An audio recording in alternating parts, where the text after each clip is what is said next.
good to be back. Hey, welcome back to episode 3 of Guardia di Medicina. I'm Joseph Miladore, and this is the Dr. Anthony Fossaceca. How are you, sir? I'm doing great. How are you doing? I couldn't be better. Today we're going to be talking about the birth of the medical industrial complex. And this is something I knew absolutely nothing about when I went through medical school. I knew absolutely nothing about when I went through part of my surgical training, and I knew nothing about when I went through my family medicine training. I just started becoming more aware of this more recently. Now, in order for us to try to comprehend this, I want to try to put it into simple terms. What do I mean by medical industrial complex? Well, what I'm talking about is, what is this thing that we call medicine? What is this thing that we go into a doctor's office for, and we talk to the doctor about our complaints, and I have this insurance I don't quite understand that I have to pay to, and then the doctor runs laboratory tests, and how are those lab tests invented, and how does the doctor know what to analyze? How does the doctor know what medications to prescribe? And then how does that medication eventually end up in my mouth and I end up paying this much money for? And, I just want to take a step back before we dive into how that process happens with the birth of the medical industrial complex. And we're going to break down specifically today what are the specific today's components, and then take a look back at how it all began. First, I want to start off with our medical industrial complex is not very good.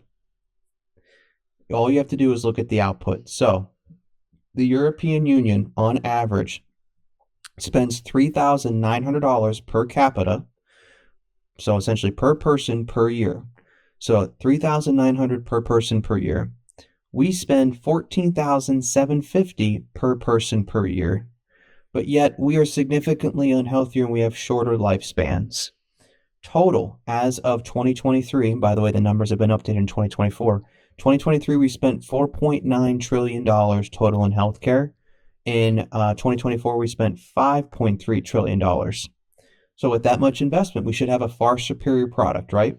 Well, and just to run the numbers real quick, it sounds like Europe is we're about 4 times more expensive. Close. We're about 3.5. Yeah. So that would shave off a few trillion. That would shave off a few trillion. Now, you would think though, hey, we're putting in all this money, we should have a far superior product. Average US lifespan, 78.4 years. European Union average lifespan, 81.5 years. How are we losing to them on that? We're 3 years behind. That doesn't even make any sense. Now, let's talk about quality of life. Obesity rate in the US, most recently 43%. Europe, 17%. Hypertension, most recently 47 to 51%. Europe, 22%. Diabetes rate, 15.8 to 11%. Depression rate, 8.3 versus 4.5%. Anxiety rates, interesting one, 19.1% versus 5.4%. That's staggering. We're not getting a better product here. But at least it's more expensive. And at least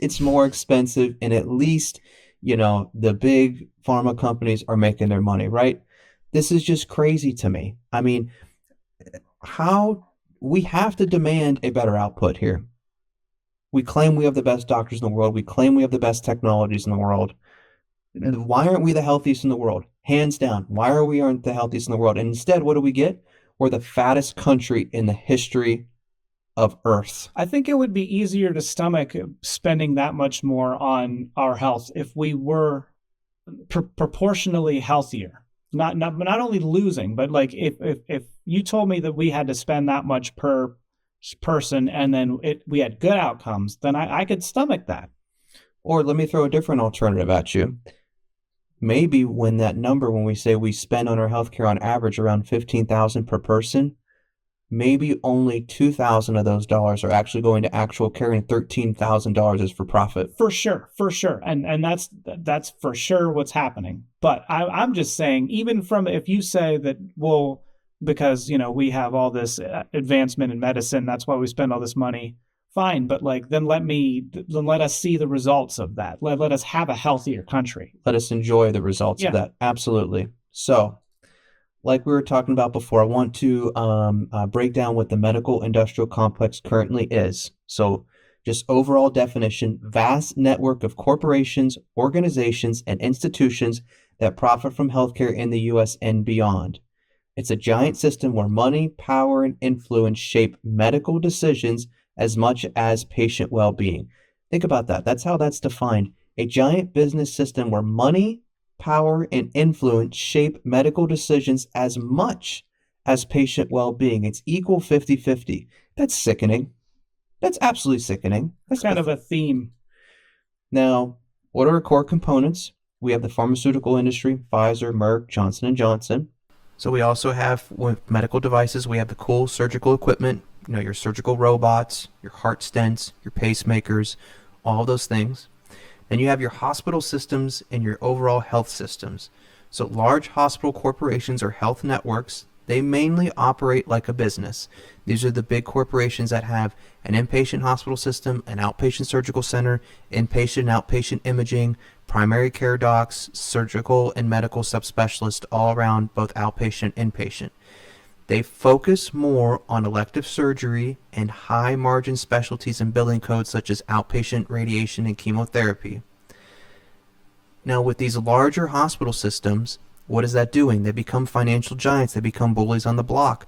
They come in on smaller hospital systems' territory. They overtake their patients. They advertise in their communities. And that leads to community hospitals being swallowed up by bigger systems. That's a whole nother problem that we can discuss in the future because, like we talked about before, vertical integration, that is another example of that. But that is one of the key components as well of the industrial complex. Then insurance companies, of course we know this, they heavily influence treatment and they determine what is the standard of care, not your physicians. We also talked about the PBMs, which are the middlemen. And then now we get into government and regulators. So we have our good old FDA that we just talked about. We know that that is corrupt in my opinion. We have CMS, Centers for Medicare and Medicaid. They oversee the spending for Medicare and Medicaid. And then we have our different state departments. Of course, then we have our academic medicine and research that rely on grants and corporate funding. And then we also have our lobbyists and our policy influencers. So those are our main components of the medical industrial complex. So just for people out there, just to recap, you have your pharmaceutical industry with the manufacturers, and then you have your PBMs. You also have your medical device and technology with our imaging studies and our surgical robots. We have our large health systems that employ inpatient and outpatient physicians and medical subspecialists. You have your insurance companies, and then of course you have your government regulators, and then you have your academic medicine and research, and of course the lobbyists and policy influencers. All right, I know that was wordy, but what is that coming to? What does that all that tally to? It tallies to, as of 2023, $4.9 trillion, which is 17.6% of our GDP, which is insane. And that tallies to, in 2024, $5.3 trillion. Projected estimated costs as of 2033 is $8.6 trillion, 20% of our GDP. It's staggering to try to wrap your mind around those numbers. You hear trillion and billion and million thrown around, but a trillion is so much more than a billion. I mean, it's... To wrap your mind around a billion is insane. Yes. Let's just talk about this for a second. $1 million.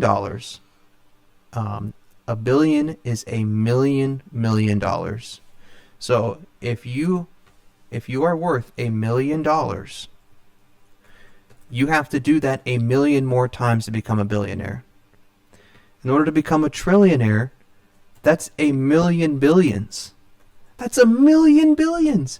And we're going to spend 8.6 million billions. Okay, so 1 million seconds is about 11 and a half days. Mm-hmm.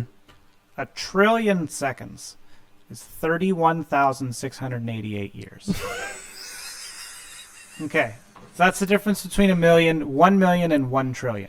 Okay, so it's hard to wrap your mind around. When we throw it around these numbers, it sounds, we kind of throw them around laissez-faire, but those are the numbers we're talking about. And I want to emphasize, with that much input, we should be the healthiest country in the history of mankind. Instead, what do we get? We get to be the fattest country in the history of mankind. There is something going on, there is something sinister, and we have to put a stop to it. Now, I want to break down, as of 2023, this 4.9 trillion into those different components. And luckily, the CMS tracks this data. This is publicly available. This is not me trying to guess at this at all. So those large hospital and health systems are responsible for $1.4 trillion. That's 29%. To break that down even further, that's your inpatient stays, ER visits, and then those outpatient clinics. Physician and clinical services. This would be outpatient surgeries, diagnostic testing, care by specialists, care by your PCPs, 23% at 1.1 trillion. Prescription drugs, outpatient only, 406 billion, 8%. Nursing and home health, 225 billion, 5%. Dental services, 162 billion, 3%. Mental health services and substance abuse only checks in at 5%. This is the one that is really disappointing. Public health activity, community health initiatives, and vaccine campaigns. What do we do to promote healthy lifestyle? Only 3%. And then, we have our investment and our research, that's around 5%. And then administrative costs. So the net cost of healthcare insurance is $301 billion. You and I love administrative costs, don't we? We love it. And then insurance overhead, profit margin, that goes into all of that. PBM middlemen functions, $301 billion, 6% just eaten up right there. Just eaten up right there for no reason at all. So my takeaway, you have 64% of the total is devoted to actual care. And that I'm including the hospitals, the physicians, the clinical services, the nursing home health, dental services, mental health, substance abuse. That's all spent clinically. The rest of the remaining percent, that 36%, $1.8 trillion, is the middlemen. That's what makes up this medical industrial complex. That is what is feeding off of us. They're taking from us $1.8 trillion as middlemen for profit off of our health. To make it, and I know that a lot of our non-physician listeners aren't going to care about this stat, but only 13% go directly to our providers out of this thing. And I understand that administrative costs are a real thing. I get it, but let's keep them reasonable. Of course. That's the issue. Of course. What was that one stat that we talked about earlier? The CEO of one of the big insurance companies, had a bonus of $65 million in 1 year. I mean, that's what we're talking about here. But 36%, $1.8 trillion, that is so much money that is going to all the middlemen, the PBMs, the insurance, the profit overhead. That's kind of crazy. Absolutely. Now, how did this all start? This is where I really wanted to dive into all this. Obviously, that system is very broken. How do we get here? How do we get to that system? How did we get to where, only 64% of our total costs in healthcare focus on the patient and 36% does not? How do we get here? Well, a lot of it started, I don't want to blame all of it on Rockefeller, but a lot of it started with Rockefeller. And if you don't know who Rockefeller is, in the early 1900s, we had a shift of what medicine looked like before. Before the 1900s, we essentially had mercenaries that were practicing medicine, that learned from local medical schools and learned from natural, essentially, ways to heal and treat people. After that, once Rockefeller's influence started, that's when we started to see a lot of this industrial complex develop. But going back to 1900, slightly before that, the U.S. had a mix of medical traditionalists, that would be herbalists, homeopaths, naturopaths, and some allopathic doctors. Mainly those homeopaths use highly diluted chemicals to treat patients. The naturopaths use natural remedies and lifestyle changes. The certain physicians focus on plant-based treatments. Those were also involved with the homeopaths. And then allopathic doctors use medicine-based. But I want to emphasize the allopathic doctors are just a small percentage of that.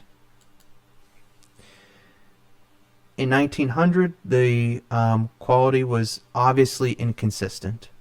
There was 150 medical schools at that time, and they were mostly private, and many were small and loosely regulated. Then shortly after that, we started to see a change with Rockefeller. Before we get into all of that, I want to break down what has changed in terms of the numbers for our specific patients. So we have a system that we're being told was very broken before 1900, And then we have a system that we're being told now is very good, even though I don't agree with that. The life expectancy in 1900 in the U.S., would you like to guess what it was back then? Hit me. So it was 48, which is not very good. Now is 78. So obviously we're seeing an improvement there of 20 years. However, like we're going to be talking about in future episodes, if you throw out childhood diseases and infant mortality, and let's say that the person or the child makes it to 5 years old, their estimated life expectancy would be 65.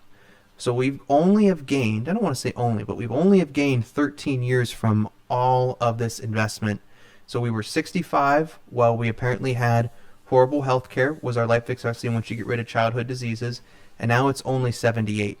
I don't think that's too big of a difference for 13 years. But I will say, a lot of these like vaccine developments are a big reason why children do make it to 5 years. So I think that a lot of these advancements you can't really ignore. But like you said, as far as adult health goes, that we haven't made as many strides as we should. No, I completely agree with that.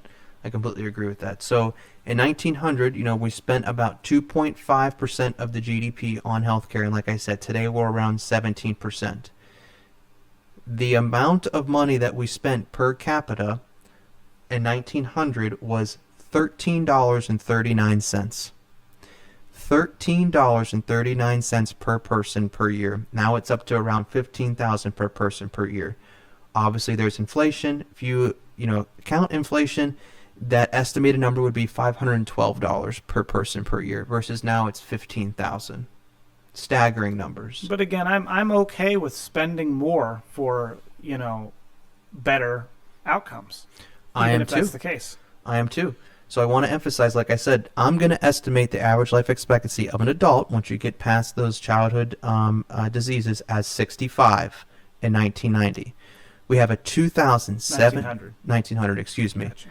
We have a 2,781% increase per capita spending compared to today for 13 more years with a huge amount more of chronic diseases. Something is off. We're spending 2,781%, even with giving inflation, more than what we were back then, and we only have 13 more years more of life expectancy, and we have much more chronic diseases. What is going on? And in my opinion, it's the rich and the elite that are going to continue to profit from this unless we band together. Like we talked about before, we have to band together to demand a change. Now, I want to talk about Rockefeller because this is how it kind of all started in my opinion. So John D. Rockefeller, he made his fortune in oil and then he turned his focus more towards scientific medicine thereafter. He had the ability to donate $100 million to medical schools and higher education, which is equivalent to $6.2 billion today. He started doing that early in the 1900s. This dude was loaded. That's wild. $6.2 billion worth of donation. So he pretty much kickstarted the entire, process. 100%. And by the way, this is just medical school donation. We haven't even gotten to the fact he birthed the pharmaceutical industry as well. So he donates all this money to medical schools. However, this donation comes at a price. This is where things get crazy, in my opinion. Those medical schools had to align with this new version of biomedicine, where we focused on chemistry and most importantly pharmaceuticals. The reason why is because pharmaceuticals, like I may mention, he was a big producer of oil. These pharmaceuticals were all petrochemicals, aka crude oil chemicals. He wanted to use the oil that he was producing to make medicine and then sell those medicine. That's what he was doing, which is completely insane. Now, I'm not saying a lot of good hasn't come from this because clearly there's been advancement with our medications, but from the very beginning, we had somebody essentially paying the medical schools with donations, and we're going to get into how he did essentially stack the deck for the curriculum and how he got medical schools approved, which was also almost a corrupt system. But that same person that was making those recommendations to adjust the curriculum in medical school and giving them donations is the same person that got to tell the medical schools what to teach and got to tell the medical schools what drugs should be used. And he also owned the pharmaceutical industry. But you got to have a curriculum, though. You got to make sure that everything is standardized. I completely agree, and there's no doubt that I agree. But that guise of what we're currently living in is we're doing this all for the good of the people. I want to emphasize the system was birthed not out of just simply the good of taking care of people and patients. It was for profit from the very beginning. And that's my biggest problem. I agree that curriculum needs to be adjusted. I agree that we need to standardize medical school. I agree that we need to approve medical schools and have strict criteria of what medical schools should follow. But it should not come at the recommendation of somebody that essentially is birthing the pharmaceutical industry. That's fair. It's just the corruption on that level is crazy to me. Now, let's talk about the rise of this pharmaceutical model that Rockefeller was trying to do. So the Rockefeller Foundation poured money into the elite schools. Those would be Johns Hopkins, Harvard, and Yale, and those medical schools became essentially the model for the rest of the medical schools in the United States. And they've wanted to focus on drug interventions rather than holistic medicine and preventative care. Pharmaceutical companies arose at the same time as these medical schools were making that adjustments in their curriculum, and that is what started the biomedicine framework. What do I mean by that? Hey, you check a piece of lab work. If it's off, you consider starting a medication. That's what I'm referring to. Rockefeller was able to shape this curriculum through multiple different ways. Like we talked about, he gave large donations to these medical schools, and then he hired somebody to generate something called the Flexner Report. Flexner. This Flexner Report was authored by Abraham Flexner, and it was released in 1910, and its main focus was to evaluate the quality of U.S. medical schools and Canadian medical schools. What were some of the key findings? It showed us that there were too many schools and too few standards, which, by the way, totally appropriate. I would imagine 155 medical schools, though, in 1910 was trimmed down to just around 30 about 10 years later. That's a dramatic drop. Definitely. And I start to wonder, was there some kickbacks here? Was there some pay to play? Was there some, hey, we will do whatever you say so you don't shut us down, and we'll even give you money so you don't shut us down? Sure. Of course there was.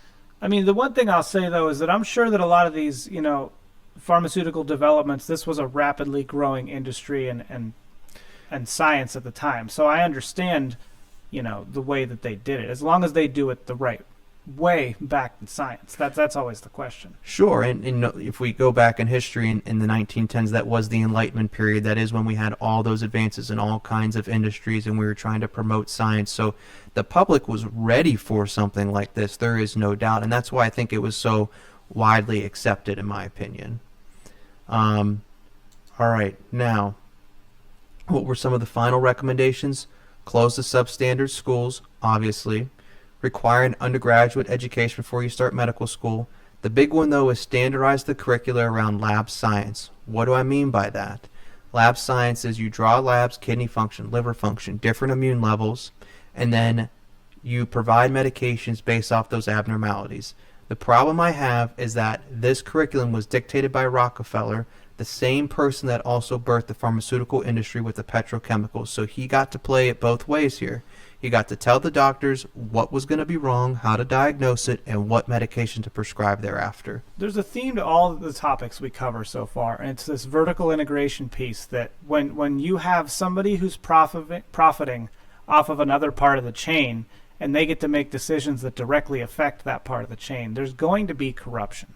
Absolutely. And then in the Flexner Report, there are many stories out there that you can find if you read online about, the big major schools. I don't want to name them, but, I've already mentioned them before, that were specifically trying to get approval from the Flexner Report to continue to increase their brand, to continue to try to stay on top. And they were willing to do anything, any adjustments to stay on brand with all this funding and get good media coverage.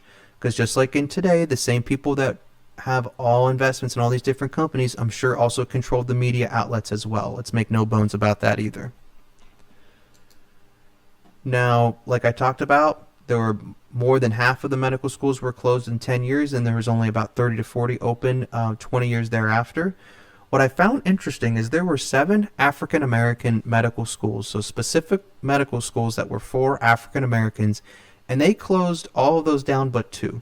I'm curious as to where they were. I know you probably don't have that in front of you, but I wonder. I would love to hear more about that. I unfortunately don't, but it's just interesting to me because these medical schools were designed to essentially serve those specific populations, the same population that we struggle to provide healthcare to today. Mm-hmm. What do I mean by that? We talk about on numerous occasions how we want to have healthcare reach to as many communities as possible, and we struggle at that. And I think that this was a great way to help the African American population.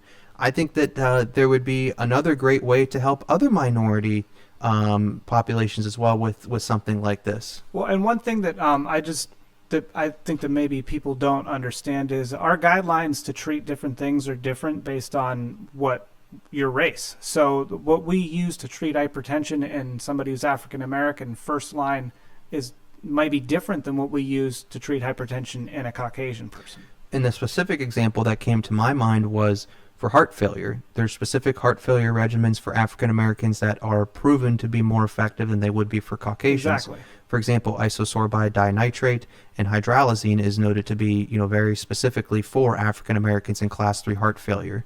Also, African Americans are at increased risk of prostate cancer compared to Caucasians. African Americans are at increased risk of chronic kidney disease compared to Caucasians. So it could be important and it could be very useful.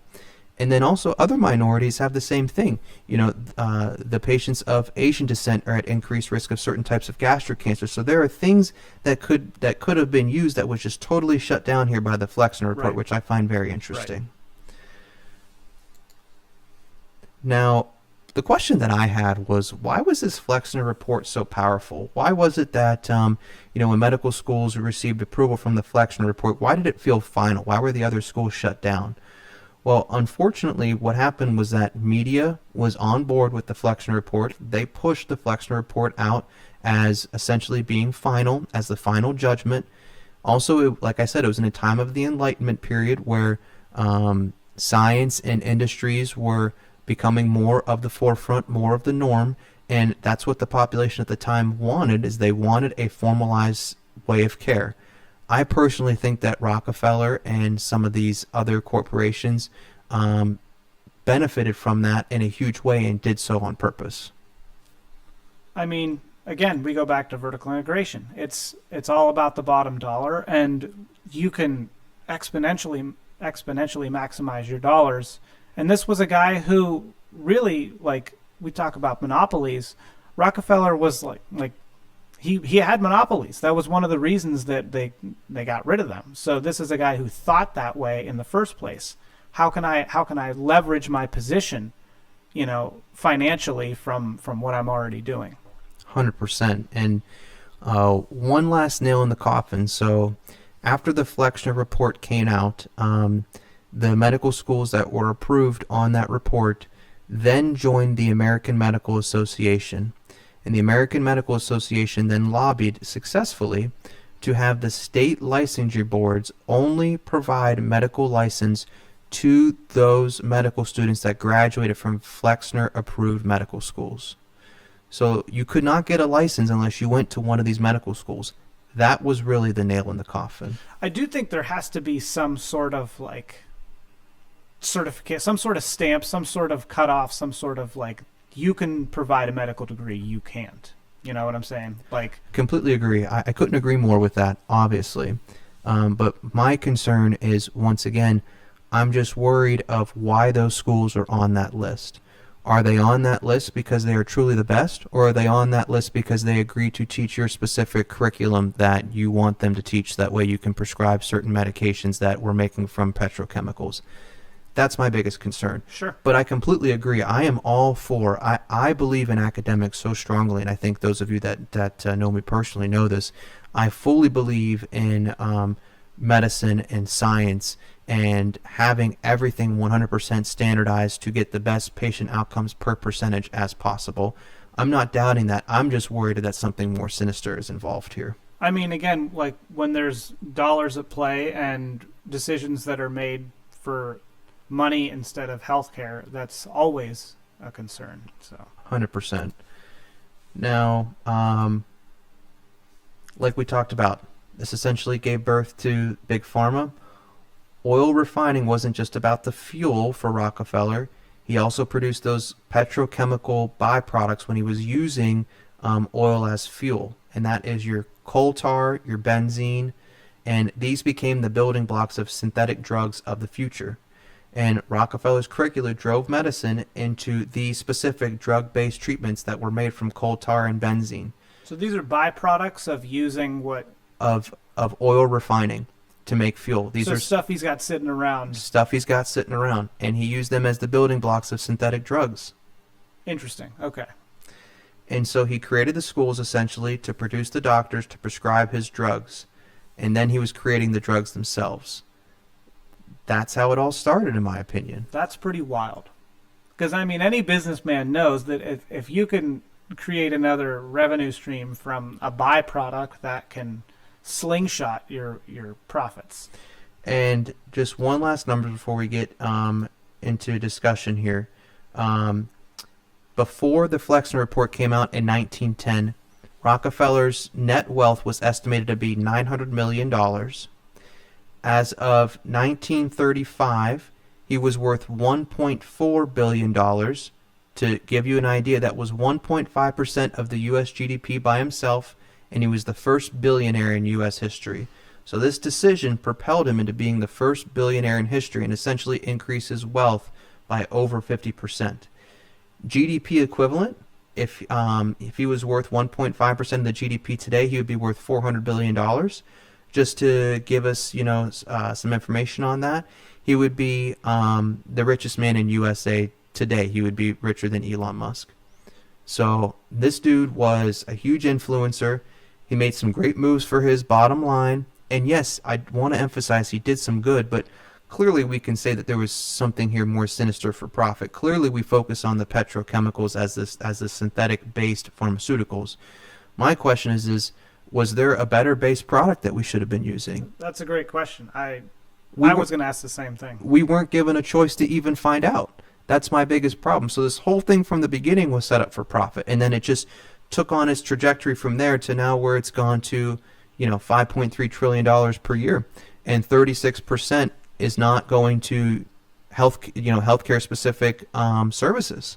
And it's all troubling to me, and I would say that the most important thing is that we will never have the ability to backtrack all of the medicines that have been given. We're now kind of stuck because we've researched those medicines, we've developed protocols, we've done studies on them.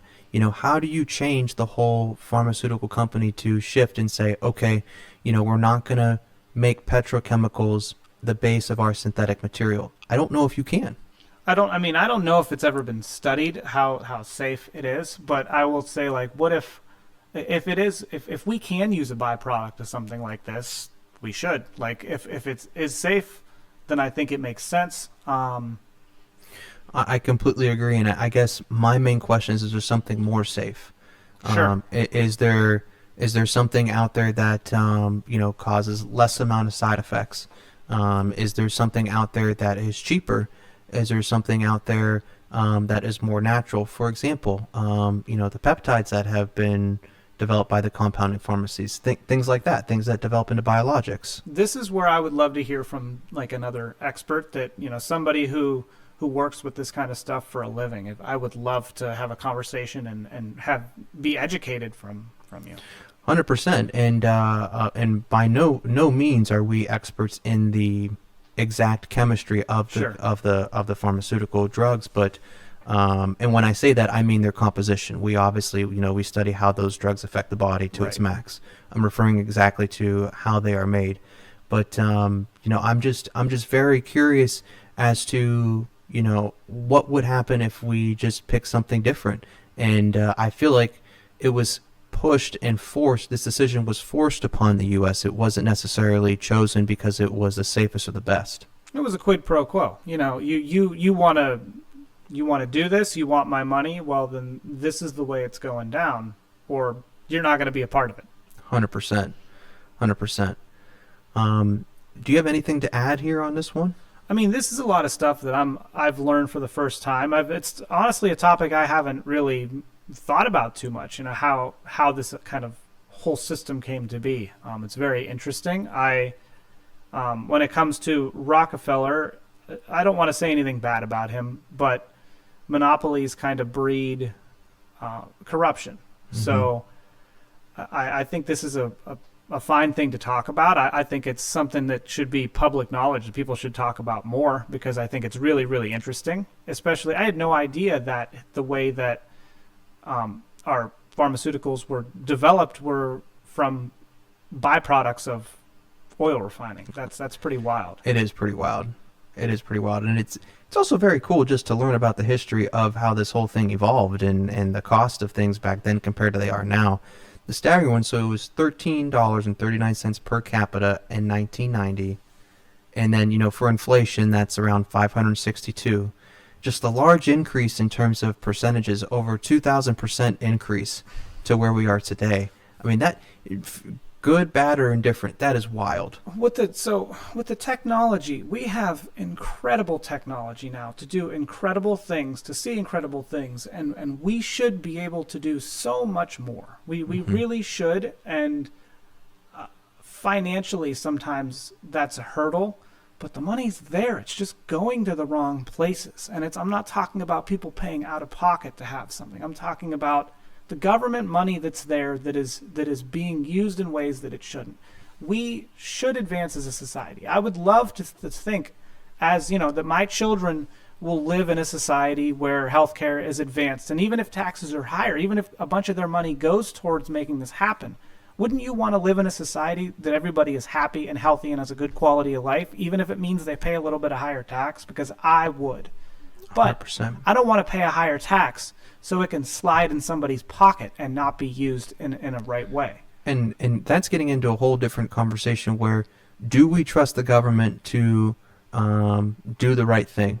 And do we trust the government to be efficient? And for me, that answer is no on both fronts. Right, and it's all bundled together with this, because we fall under so many government regulations. Because there should be government regulations when it comes to the way you take care of people. To have to trust you, you have people's lives in your hands, so there should be. But it's all kind of wound into one thing.